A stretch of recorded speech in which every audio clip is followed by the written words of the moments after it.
Hello everyone and welcome to Royal Canin's first Wait a Minute Facebook Live event. And yes, we have misspelled wait intentionally, but please hold your round of applause for the dad joke of the year. We are here today in order to put our pets and yours front and center on an important topic.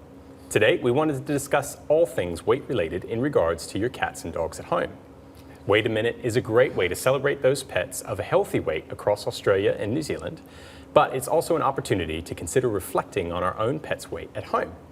We will provide heaps of simple tips and advice on weight-related topics with the great experts that I have with me here today. But not only are we here to speak to you, this is an opportunity for you to ask us questions as well. So make sure to get all that weight off your chest and get your answers through the chat session throughout today. Okay, enough puns for the time being. Let's go ahead and get stuck in. My name is Dr. Regnerus, and I'm a proud pet parent to a lovely Labrador named Boddy and a sweet Swedish Velhound named Mickey, both of whom you will get to meet later in the segment.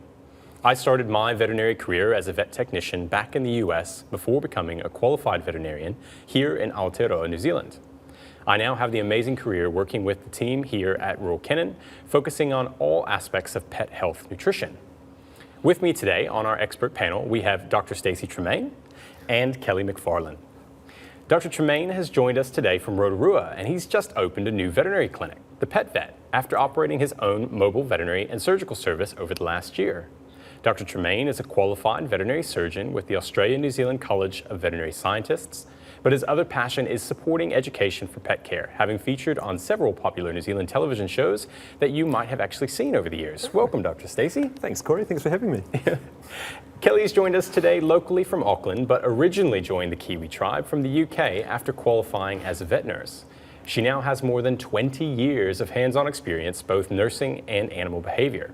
She's a certified dog behavior consultant through the International Association of Animal Behavior Consultants, a certified separation anxiety trainer through the Melina de Martini, as well as an accredited behavior consultant through Companion Animals New Zealand. Welcome, Kelly.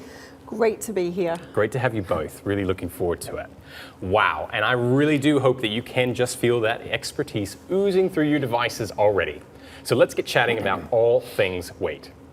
Dr. Tremain, you're on the ground every day working with cats and dogs, so why do you take your time out of your busy schedule to come here to talk with us about weight? Well, I'm pretty passionate about it. So my main thing is if we have people in the consult room, I'm there to help all animals there, not just the four-legged ones. I believe that we've really got to help the two-legged animals in the room as well, because that's how we get the best results for our patients. And let's face it, the obesity epidemic is not just around the world, it is right here in New Zealand, thick and fast. And unfortunately, this is something that we're beating the Aussies in. We recently moved into the top 5 nations of obesity in the world. We were down at 12 back in 2019. And it's not just humans, our pets are going the same way. So we've got to do something about it. Yeah, absolutely. That is some concerning statistics, and maybe we will let the Aussies have their pavlova after all, hey? Have it, take it. Good. It really is such an important topic, and we do appreciate your passion around weight management with pets and being here with us today. One of the other great aspects about joining us on this important topic today is your chance to get involved and win some great prizes. We will be asking several questions throughout today's event where if you give us the right answer, we will give you something in return of Royal Canin supplies for you and your pet. So here is your first opportunity for a spot prize. The first 4 viewers who provide us with the right answer in the chat bar now will be our winners. Do you know what the average percentage of overweight pets are that we have currently across Australia and New Zealand? Take your best guess in the chat now and we will reveal the answer soon. Coming back to you, Dr. Tremain, can we actually take one step back and actually define what pet obesity is? Yeah, absolutely. I think it's really important to start at the beginning. So to keep it nice and simple, if we're trying to define pet obesity, we're basically looking at a pet that has a body weight approximately 15 to 20% above where we want it to be, above a healthy weight range. Now, what does that translate to? It translates to around about 30 to 35% just fat. Just fat. That's a worry. Now, the easiest way for us to define that by looking at things and actually feeling so that we can get just a uniform look at things is body condition scoring. And body conditioning scoring goes from 1 up to 9. The healthy weight range is between 4 and 5. 6, 7, up to 9 we're a little bit concerned. We're overweight heading into the obese range, and there is massive health issues associated with that. And the worrying thing that we've got here is that it's a little bit difficult.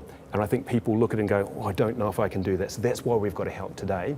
And it is different for different sizes and shapes of dogs, but we're going to give you all the tips that we can to make it as easy as possible. Now, we all know that the nurses are the foundation of any clinic. And I think, Kelly, with your experience both in New Zealand and overseas, you are going to have all the tips to really make this nice and smooth. How do you look at condition scoring?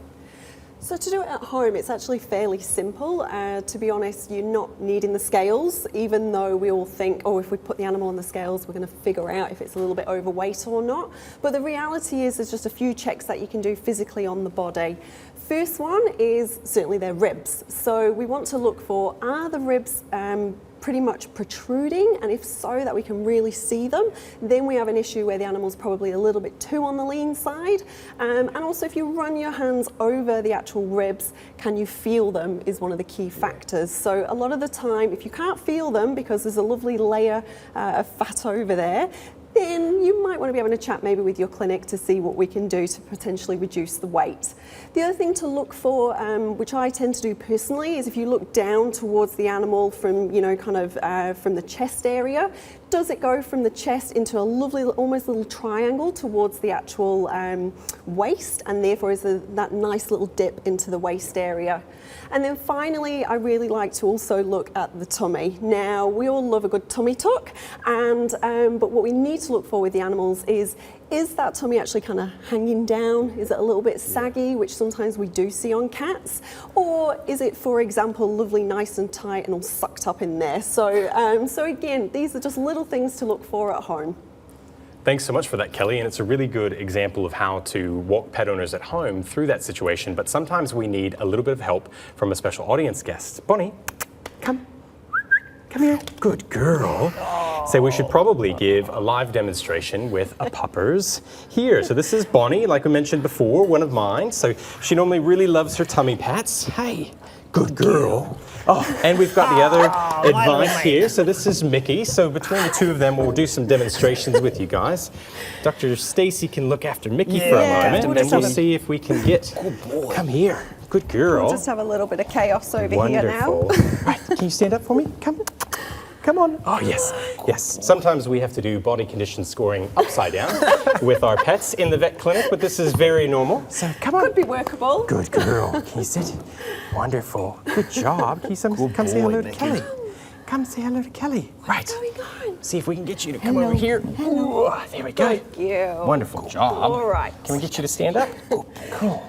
She's like, I'll just hide over here. Good girl. So as we talked about earlier, basically with our dogs, we want to, first of all, be able to feel the ribs. Now, I have to say, Dr. Corey, what amount of treats do you feed Bonnie at the moment? Because I'm struggling to feel fully the ribs here. Yeah, I don't necessarily provide her many treats, but she does go and find all the chook nests all on her own on the farm, don't you?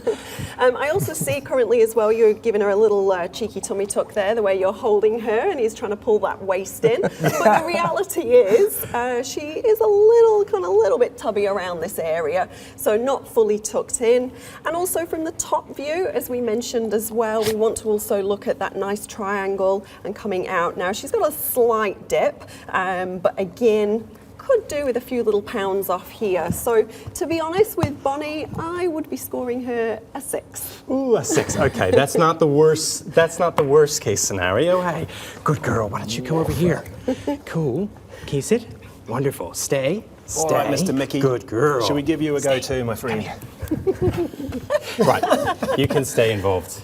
Look how good he is. Yeah. All right, let's have a little feel. So when we're going to have a little feel of Mickey, he's a different shape. So he's lower to the ground, he's longer, but he has a different stoutness to him as well. So what I'm going to do is I'm going to put my thumbs on the top in the middle here. I'm going to spread my hands and I'm just going to run over those ribs. Now Mickey is a little bit older. So he's going to have generally less musculature and a little bit more fat content, but he's kind of the opposite. So I can feel those ribs really, really clearly. And I know we've got a little window here, bless. But if we cover that up just for a second, you can't actually see anything there in terms of any ribs protruding or anything. So it's kind of the opposite from our lovely lady here. But you can definitely feel them, and you can feel all of them, and we can feel them quite easy. If we come down a little bit further, we're just going to run our hands over the tummy tuck here. Now from above, we have got the waist coming to here, and we can see if we come just underneath the front of the back legs, there is a bit of a waist there, and there is a chest. However, this is because of our different body conformation, and this probably brings up a really good point that different types of body have different structures to their body condition score. So we do have a waist, we have a tuck from the side, but again, because we're losing that muscle mass being 14 years old, I mean, he looks amazing good for 14 plus surgery. So you're doing something right now. That's right. But we have dropped down a little bit, which makes us look like we're a little bit higher condition scored when we're not. So this brings us to the last one. This is my little tip. If you bring your thumb down over this area here where the tail base is, if we're going to be overweight, you tend to have a dimple. It's like a donut underneath the skin. If we feel here, that is not what we're feeling with Mickey. I can feel all those little processes of the spine sticking up. So there's a loss of muscle mass over there. If we were a condition score 7, it'd be the opposite. There'd be fat pads here, and my thumb would go down into the middle of the donut and back out. To have a fat pad like that, or a donut, you have to be at least 30 to 35% fat. So we're the opposite end of the spectrum. I don't know about you, Cal, but I'd probably be going a condition score 3 plus, maybe a 4 if I'm being generous. Yeah. But that makes sense just given we're a little bit older. Yeah. Oh, you're so good. Good so boy. good. Oh, wonderful. Thank you both so much for all your help. Come on, why don't you come over here? Come on. Now she gets up, eh?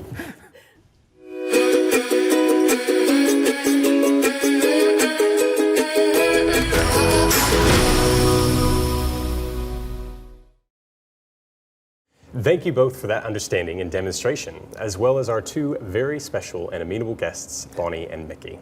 I obviously still have a little bit of work to do with myself on Bonnie, so don't worry, even vets have to be reminded from time to time to check in on their pet's weight.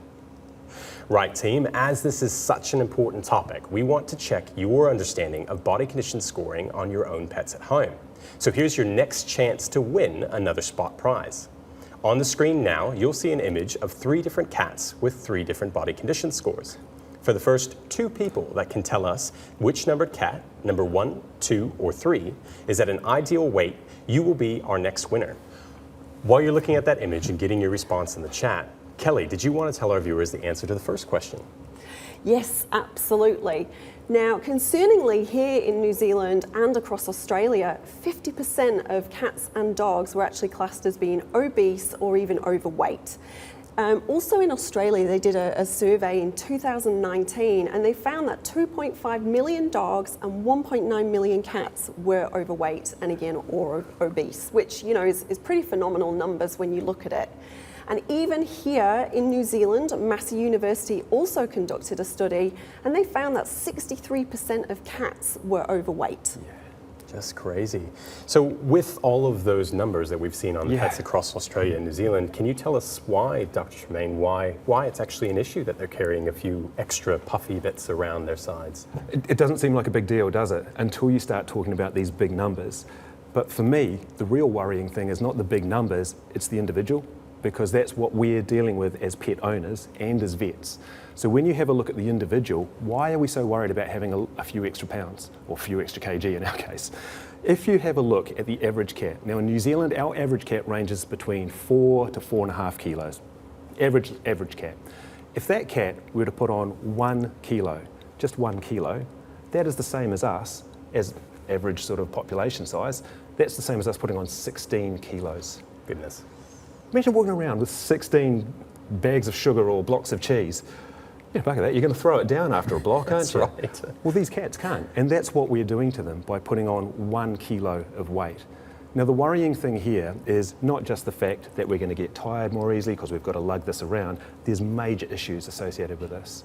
Now, if we look at dogs, if you're having a look at the extra kilos that are going on around the chest, and in particular around the back as well, that weight directly transfers through the bones into joints. Now, as a surgeon, I see this far too often. I love my job, but you don't want me to be fixing a stifle in your dog for around about $3,000 to $4,000 if you could avoid it just by feeding a little bit less. And that's the worry, because when we put those kilos on, that is going to translate to 4 times more risk of developing a cruciate problem, which is a broken ligament inside the knee. And that's just in dogs. If we have a look at cats, this is the one that scares me, 7 times more risk of developing diabetes. Now, what does that mean for you? That means that you're having to inject your poor little cat every day with insulin, and I don't think any of us really want to do that. I know I didn't when we had Steve. It's just concerning. And that's just the 2 main ones. The other ones that we look for is we've got a 4-fold increase in skin disease in dogs just from having 2 kilos of extra body weight in terms of fat. That's 7 times the issue for cats. So you're having to deal with medications and things that you could easily avoid if we just avoided that weight. So I think in our case, a gram of prevention is worth 3 or 4 kg worth of cure. So I know what I would be doing. But I think this is a good sort of segue to have a little look, because I can see that we're getting some responses with regards to our question for which cat was the ideal weight. And it looks pretty good from here. Yep, yeah, you guys have been listening well. Thank you very much for that. We have got some clever cookies out there, and from the looks of things, you're absolutely right. So when we're having a look at these figures, number 1, too thin, far too thin. We can see that their abdominal tuck is coming up way too far. The chest to the waist is just such an increased ratio, and we can see too many ribs, and there's some bones that are really poking through on the top of the backbone there. Conversely, if we flick to number 3, complete opposite, there is no tummy tuck, it's pretty much flat. And if we're looking from the top, I don't think we're going to be feeling too many of those backbones. It's almost like somebody's put a duvet of fat over the spine. So number 2 is absolutely correct. So well done to all you clever cookies out there. Now, that I've scared everyone with regards to all the medical aspects that could go wrong just from a few extra kilos of body weight, I would love to know for myself, what can we do about the behavioural side of things when it comes to just all those horrible little things that make us feel guilty with regards to overfeeding our pets? There's a few, I think the key thing to start with is there are a few things, first of all, to look for with regards to behaviour. So if we start with dogs, number 1, they typically, and we do see them at the park as well, they're generally lagging behind the owners, they might be panting, they really look sometimes like they're struggling to actually just walk on flat surface, let alone up a hill. Secondly, when they're at home, they might even be really slow to actually rise and be able to stand up. Now, of course, we can see that in arthritic dogs as well, but it is very common in some of these dogs that are overweight, and so they are struggling to get up off the floor. You might find that there's reduced playtime with the dogs. They're not really energetic, they're not interested in running. And so these are real key factors, first of all, from a behavioural perspective, just to look for, is there those changes? When we look at cats, it can be, again, a couple of giveaways. Number 1, it might be they're struggling to jump up and off surfaces, so they don't want to be jumping up high because they just physically can't do it. They may actually stop running upstairs. So all of a sudden they're not shooting up the stairs anymore. They might kind of plod a little bit or may not even attempt it. And for some of the cats as well, one of the most common things we do see is that they actually struggle to groom themselves because they just can't reach around, especially around that back end. And so we start to see lots of matting in that area as well. And then finally, for many cats, they'll sleep or start to sleep a lot more than they used to. And so again, they're not doing these natural behaviours of having these energy bursts. Instead, they're just lying there on the ground, not really interested in anything, to be quite honest. Now, Kelly, one of the other major challenges that we face with trying to help our pets remain at a healthy weight are those really big puppy eyes and those cute meows and rubbing in between our legs, right? Yeah. So many times we just interpret these activities as our pets asking us for a little bit of extra bowl, but a little bit extra in their bowl. But is that right?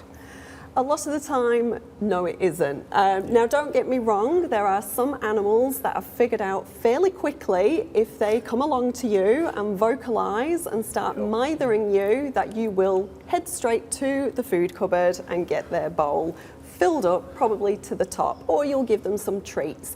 And we naturally, as human beings, we love our pets, and so we want to make sure that they're not hungry. And if we think they're hungry and we think that they're begging for food, we naturally will give it. So a lot of the time for our animals, it's actually a learnt behaviour. And so that's just something to be really mindful of, is are we actually more of an issue with regards to that reinforcement.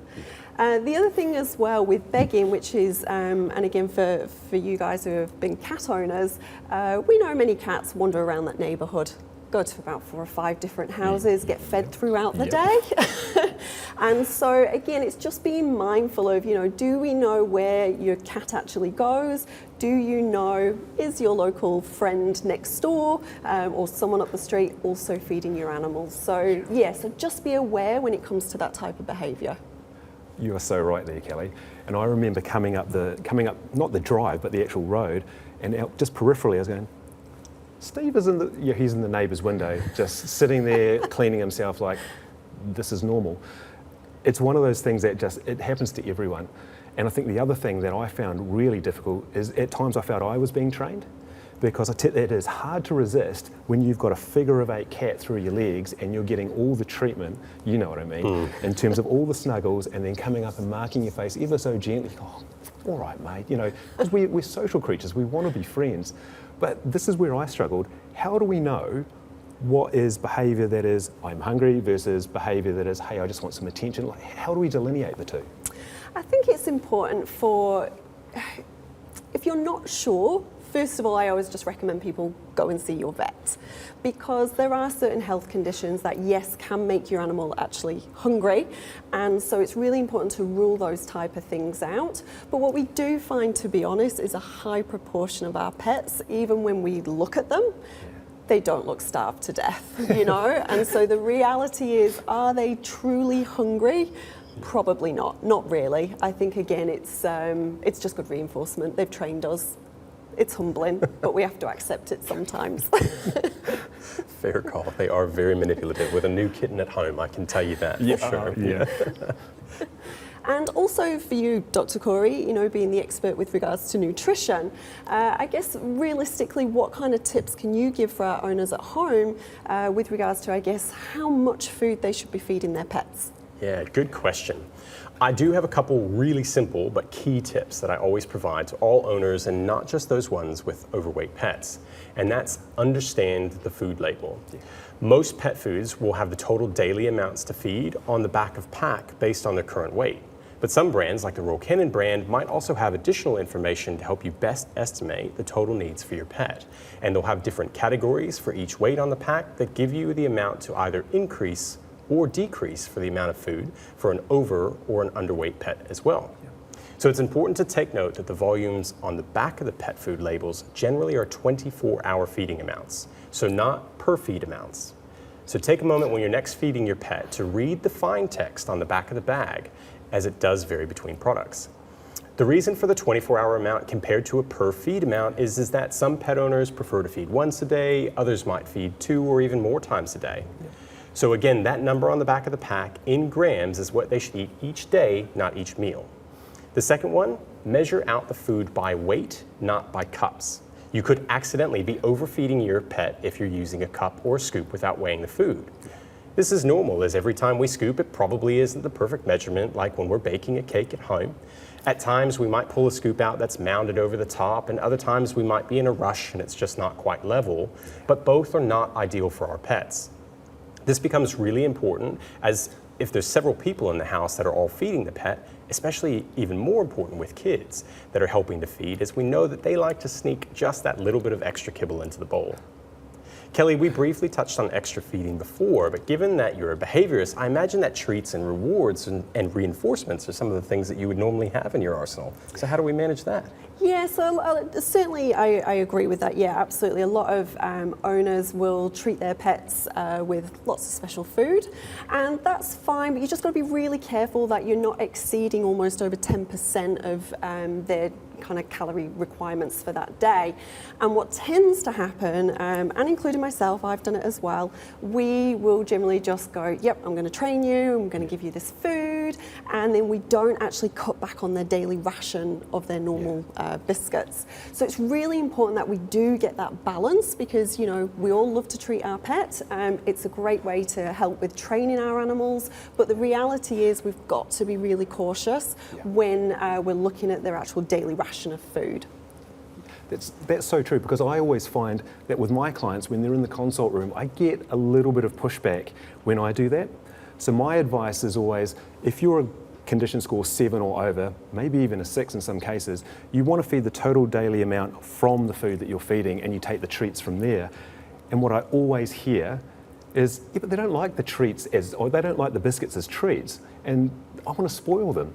And I get a lot of pushback on that. Have you got any advice with owners or vets with regards to that? To be honest, yeah, I agree. It is a real catch-22.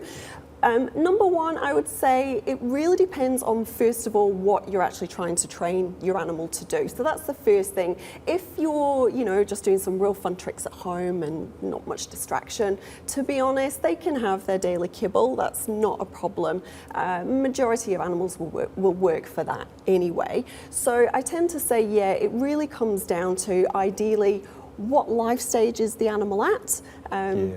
Fair. How tubby are they? And is it, a bit of a short-term pain for yourself as an owner, just temporarily to give them just, their daily biscuits just for a little while until we get the animal out on track, and therefore then we can rediscuss what we can use at a later date. So stick to your guns, short-term pain for a long-term gain? Yes, nice, absolutely. I'm going to use that. Love it, love it. And Kelly, that makes a lot of sense when we talk about dogs, but some of us do have cats at home too. Now, I don't know if you've ever tried to throw a kibble on the ground and get your cat to do any tricks or to try to keep them engaged. So we generally have to use those really high reward treats. So how do you manage with cats?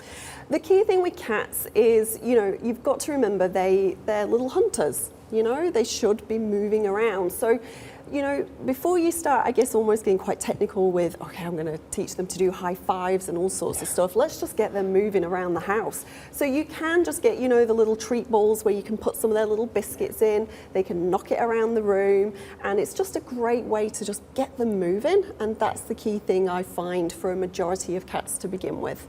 Perfect. So we now have another chance for you and the audience to win another spot prize. We all know that donuts are not the healthiest of treats for ourselves, but I tell you, they are pretty easy to consume. Hopefully, we're not feeding donuts to our pets, or at least we really shouldn't be. But we do feed them many other foods that are surprisingly high in calories. We'll now award a new prize for the first right answer provided for these next 3 questions. So get ready in the chat. First, what do you think the equivalent number of donuts are for us between the numbers of 1 and 4 by giving just a 60-gram piece of cheese to a large dog? And what about a 25-gram tin of tuna for a cat? And last but not least, a small bowl of 100 mils of milk for a cat. So again, in that chat, we want you to tell us what the human equivalent of the number of donuts is between the numbers of 1 and 4 by feeding a 60-gram piece of cheese to a large dog, a 25-gram tin of tuna to a cat, or 100 mils of milk to a cat. While you all are working really hard to get those answers right, I might just quickly throw back to you again, Kelly. Do you have any other general tips on feeding cats?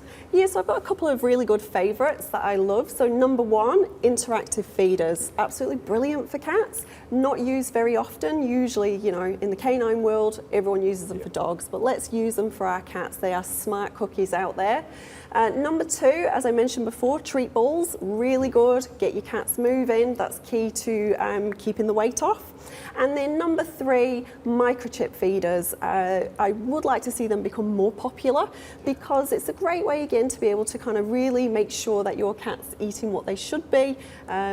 Without, obviously, sometimes we don't want other cats coming into the household and stealing our cat's food. So microchip feeders definitely are really great. Highly recommend them. Wonderful. Yeah. Those would have been really handy for Steve, wouldn't they? I was going to say, I couldn't agree. I love microchip feeders. Yeah. I think in our case, though, we had to have the entire neighbourhood have a microchip feeder, otherwise it wasn't really going to work.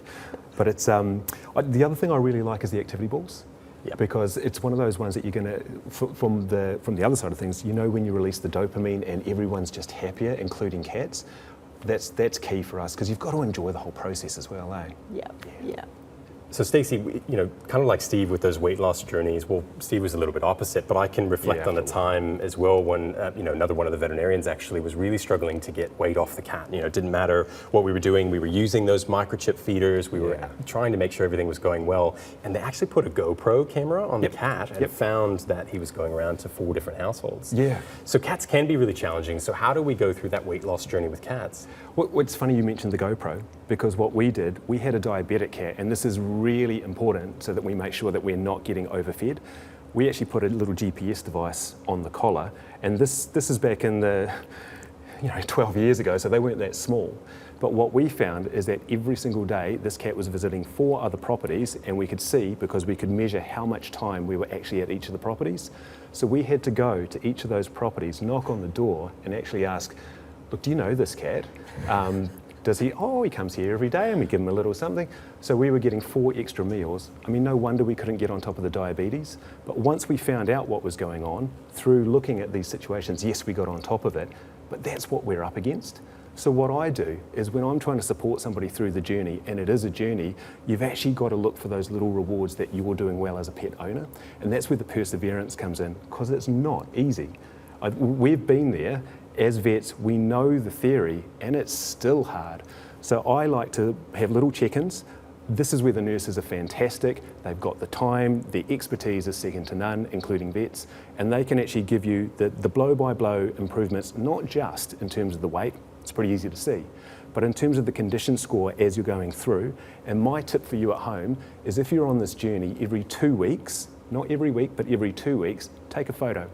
You want to take a photo from the side, and you want to take a photo from directly above looking down. And here's the little tip that I learned as well. Put your camera on its side, because that way you can blow the picture up and it's not this tiny little picture you're looking at, and you can see tummy tucks, you can see waists and hourglass figures, and that's how you're going to get the motivation to just keep going, because it's not easy. Yeah, that's quite right. Yeah, cats really can be challenging to achieve weight loss, so I do recommend working closely with your veterinarians should you have an overweight cat.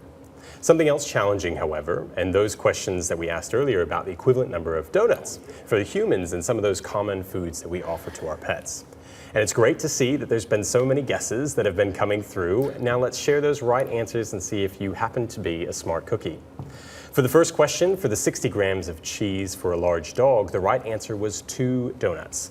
Now, if we work that out, that's actually 23% of their daily energy needs that are going on top of it. So just that small amount. So even if you're feeding that full meal that you normally would be, you are overfeeding your pet by nearly a quarter each day. The second question was that 25 grams of tuna for a cat, and the correct answer on that one was just 1 donut. And while that doesn't sound like much, it's still 13% of their daily energy needs. And the very last one, 100 mils of milk for the cat, and the correct answer was 3 donuts. And like the cheese for the dog, that actually comes out to 28%, or almost 1/3 of their daily energy needs. A question to ask yourself now is, how much might you be overfeeding your own pet at home, using some of these common foods as treats? That actually brings up a question for me, Dr. Corey. So being the nutritional expert, and specifically with Royal Canin, so when you look at a Royal Canin packet, there's a heap of information, which is brilliant. But when you look at the top, you've got those 3 figurines, or those 3 silhouettes. So you've got a standard size in the middle, which I always go, well, you look like a condition score 5 to me. You've got the overweight one on the left, to me looks like a condition score 7. But when you're having a look at those feeding guides, it's basically giving you information, okay, if your cat or dog is a little bit overweight, feed this. If it's a good weight, feed this. If it's under, feed that. Where do you say, okay, well, I'm just going to reduce the content according to the bag, versus actually my cat or my dog is too obese or too fat, I'm going to switch to a really specific diet such as satiety to really get the weight off. When's that transition point? Yeah, it's a really good question, Dr. Tremain. And when we actually think about the back of pack and what's there, there's a few things that we need to consider. So the short answer for it really is that once you think, in most cases for me, once you think your pet's overweight, again, you probably need to have a conversation with your veterinarian and determine if that's the right time to go onto a weight loss diet. So for those that have the different categories, it's really only for those pets that are about kind of a 5 to 6 on that scale, or maybe creeping into a 7. But as soon as they're in that 8 or 9, so if we've absolutely lost all of that silhouette approach, we need to be looking at a special diet. So while our products do have the overweight feeding guides on the back of pack, it's really just about kind of managing those ones that are sitting on the edge to try to make sure that they don't actually gain any more weight, but they might lose a little, but that's not quite what the intention is. Now, if we think about this as in the weight loss example, if you're just to reduce the normal volume of food that they would have, while it technically would still be complete because it will contain all of those essential nutrients that they need, it now starts to become unbalanced. And this can lead to other complications like deficiencies in essential vitamins and minerals that really do help to keep them healthy during their weight loss journey. So weight loss diets are absolutely an essential tool in the toolkit for supporting pets through the process.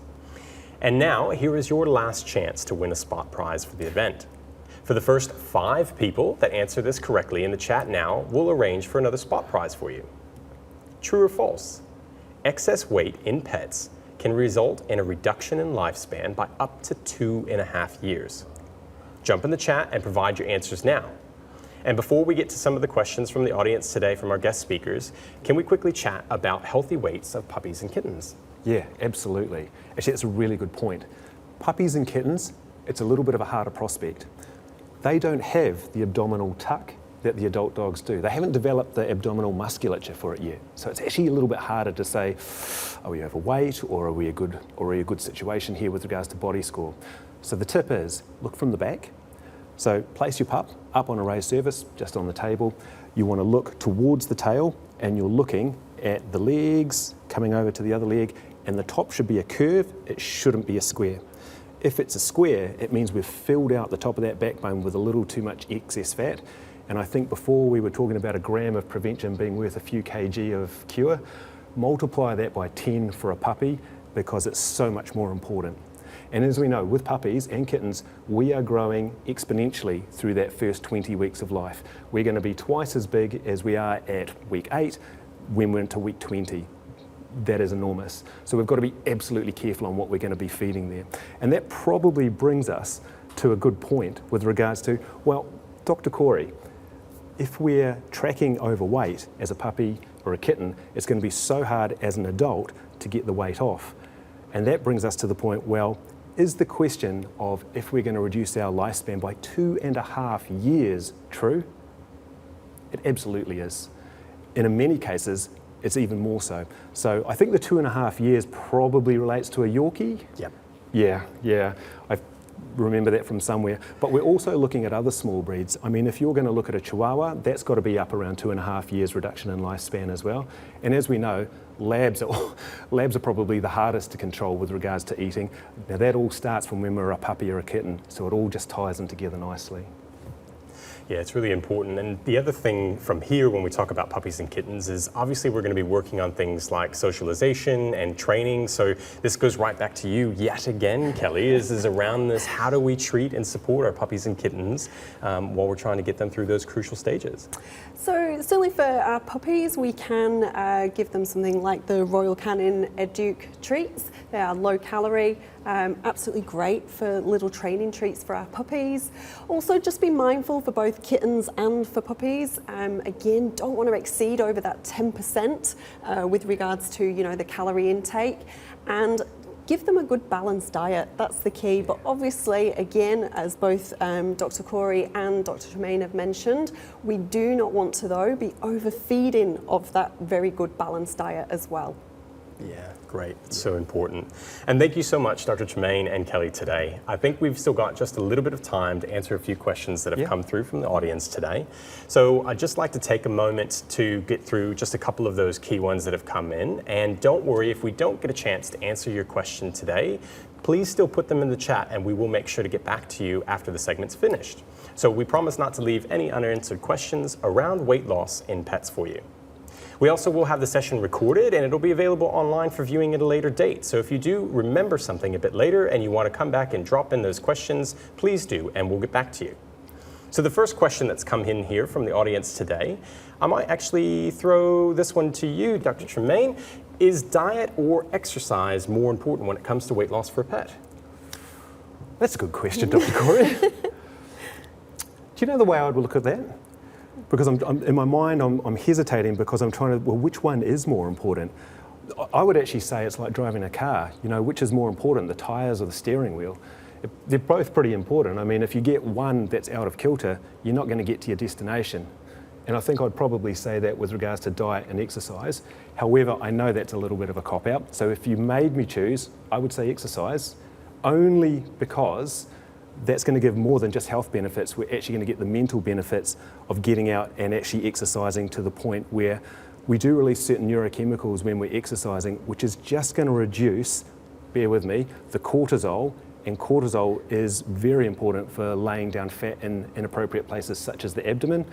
That's where the middle-aged spread in middle-aged men comes from, a bit close to home.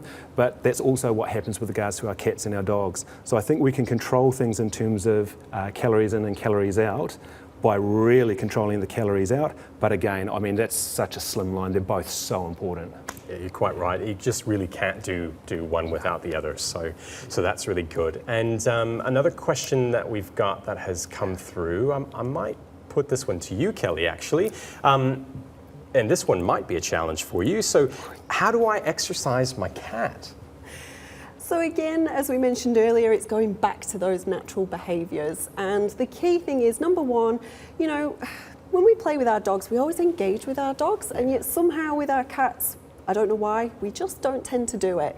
So get things like those lovely wands, they might have the feathers on the end or a particular toy. Again, help your cat get moving around. Play sessions, I'm talking minutes, you know, little energy bursts for your cats. So you don't have to do a play session for half an hour, far too long. And to be honest, your cat's probably wandered off by then anyway. They certainly need places to scratch. So think about using things like vertical scratching posts as well as horizontal, so they can really get into the scratching, use their muscles. That's really important. And one thing I do like, which, you know, for some people go, what's the point? But I love even just giving them cardboard boxes that they can jump in and out of to hide. So just different little hidey places around the house. Again, increases movement. Yeah, absolutely. What's that? There's the meme online, if it fits, I sits. I think that's the one with the cats. It just doesn't matter what it is. They will try to squeeze into it, no matter how big it is. And we've probably got time for just one more, so I might get feedback on this one from actually both of you guys. So this one, we've got a question that's come through. I know that my pet needs to lose weight because my vet's told me so that's good. We've gone to the vet and we've figured that out. But where do I actually start? So we've talked about a lot today. So Dr. Tremain, where would you start? The reason I like that question is because the hardest part is that first step. Once you're on the track, the momentum is going to carry you through. So what I would say is go and see your vet and get that first step as a body condition score. Then you know where you're starting. It's a realistic start point. The other thing you can do at the same time is we can figure out where you want to end. So what's our goal condition score? What's our goal weight? And then we've just got to fill in the parts in the middle. And to be honest, the best people for doing that, and I can see that smile on your face, Kelly, the best people for doing this are nurses. Number one, they know their stuff. They're going to be able to talk you through the measurements that they're doing with regards to condition scoring, and you can learn what they're doing. And the second thing is you just get some backup and support, because it's never smooth. It's best to do it over a long period of time, and you sometimes just need that little bit of motivation and that little bit of reward that you're doing the right thing. The only tip that I would say, and this is coming back to just getting a visual reward, is keep the photos up.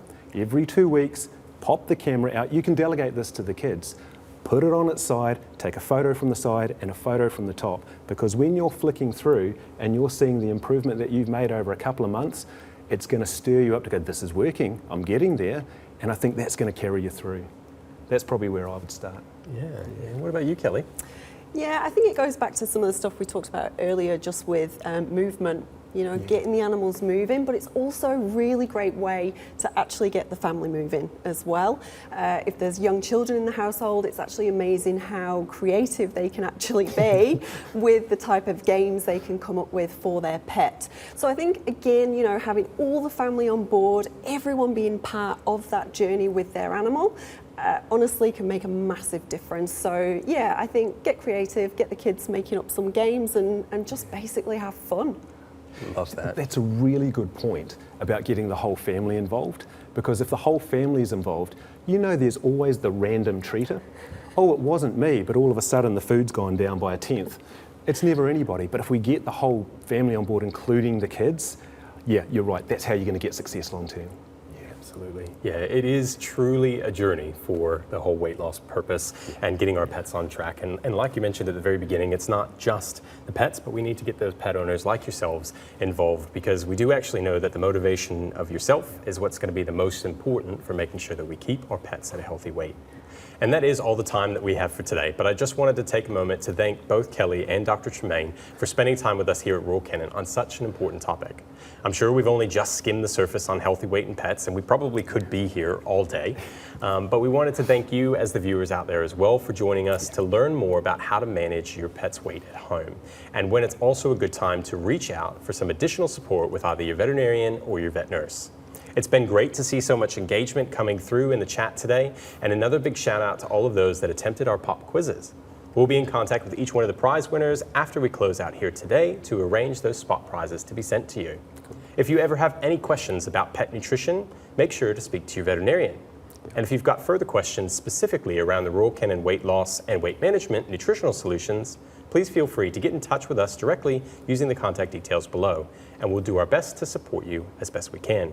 So it's been great to have both of you here. Thanks so much, Kelly. Did you have any other final words or anything to say today? I think for me, really, just for everyone at home, get moving with your pet.